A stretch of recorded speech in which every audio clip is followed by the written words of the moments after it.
ঘটনার ভিকটিম যে আমাদের যে শিশুটি হয়েছে, আপনারা দেখেছেন আন্তর্জাতিকরণ সরকারের পক্ষ থেকে নিয়মিত তার স্বাস্থ্যের খোঁজখবর রাখা হচ্ছে। প্রধান উপদেষ্টার নিরাপত্তা উপদেষ্টা লেফটেন্যান্ট জেনারেল হাফিজউদ্দিন উনি এই বিষয়ে নিয়মিত আব্দুল হাফিজ সরি উনি এই বিষয়ে নিয়মিত যোগাযোগ রাখছেন চিকিৎসকদের সাথে।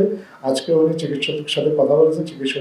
চিকিৎসকরা ওনাকে জানিয়েছেন যে শিশুটির শারীরিক অবস্থা খুব সামান্য উন্নতি হয়েছে। ওর কমান্ড লেভেল 3-এ ছিল, আজকে সেটা 5-এ উন্নতি হয়েছে এবং সকালে শিশুটি প্রথমবারের মতো হাসপাতালে ভর্তি হওয়ার পর চোখের পাতা নেড়েছেন এবং তবে শ্বাসরোধের চেষ্টার কারণে তার মস্তিষ্কে অক্সিজেন সরবরাহ বিঘ্নিত হয়েছিল এবং মস্তিষ্কে পানি জমে গিয়েছিল, যেটা এখনো অপসারণ করা সম্ভব হয়নি। তার বুকের মধ্যে যে বাতাসটা জমেছিল সেটা দূর করা গেছে এবং চিকিৎসকরা আশাবাদী হয়তো তার স্বাস্থ্যের অবস্থা আর একটু উন্নতি হবে 2-1 দিনের মধ্যে।